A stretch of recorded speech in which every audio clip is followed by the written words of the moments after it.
Hai teman-teman, apa kabar semuanya? Kali ini kita akan membahas disparitas regional. Nah, sebelum kita mulai, apakah teman-teman tahu apa itu disparitas regional? Disparitas regional adalah indikator yang digunakan untuk menganalisis development gap antar wilayah, di antaranya adalah produk domestik regional bruto, PDRB, konsumsi rumah tangga per kapita, kontribusi sektoral terhadap PDRB, tingkat kemiskinan dan struktur fiskal. Disparitas regional juga merupakan perbedaan atau kesenjangan yang terjadi antara negara atau wilayah dalam hal perekonomian dan kesejahteraannya serta terjadinya perbedaan fenomena antara wilayah satu dengan wilayah lainnya. Berikut ini faktor-faktor penyebab ketimpangan pembangunan ekonomi. Pertama, konsentrasi kegiatan ekonomi wilayah. Ekonomi dari daerah dengan konsentrasi tinggi cenderung tumbuh pesat. Sedangkan daerah yang tingkat konsentrasi ekonomi rendah cenderung mempunyai tingkat pembangunan dan pertumbuhan ekonomi yang lebih rendah.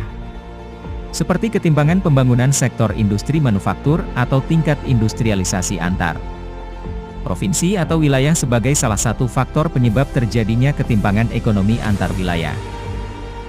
Kedua, alokasi investasi.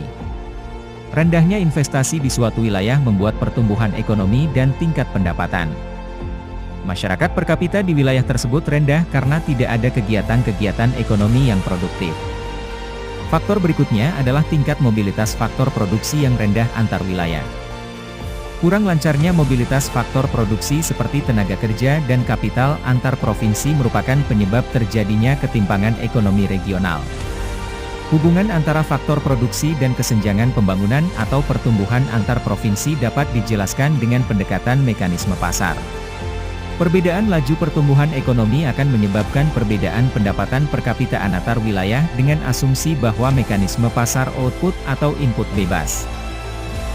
Kemudian faktor keempat yaitu, perbedaan sumber daya alam. Menurut kaum klasik, pembangunan ekonomi di daerah yang kaya SDA akan lebih maju dan masyarakatnya lebih makmur dibandingkan di daerah yang miskin SDA. Dalam arti SDA dilihat sebagai modal awal untuk pembangunan yang selanjutnya harus dikembangkan, selain itu juga diperlukan faktor-faktor lain yang sangat penting yaitu teknologi dan SDM. Semakin pentingnya penguasaan teknologi dan peningkatan SDM, faktor endowment lambat laun akan tidak relevan. Kelima, yaitu faktor perbedaan kondisi demografi antar wilayah. Ketimpangan ekonomi regional di Indonesia juga disebabkan oleh perbedaan kondisi geografis antar wilayah, terutama dalam hal jumlah dan pertumbuhan penduduk, tingkat kepadatan penduduk, pendidikan, kesehatan, disiplin masyarakat dan etos kerja.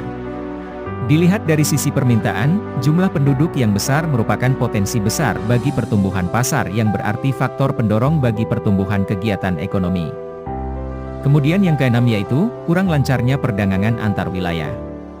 Kurang lancarnya perdagangan antar daerah merupakan unsur menciptakan ketimpangan ekonomi regional. Tidak lancarnya intraday disebabkan keterbatasan transportasi dan komunikasi. Tidak lancarnya arus barang dan jasa antar daerah mempengaruhi pembangunan ekonomi suatu wilayah melalui sisi permintaan dan sisi penawaran.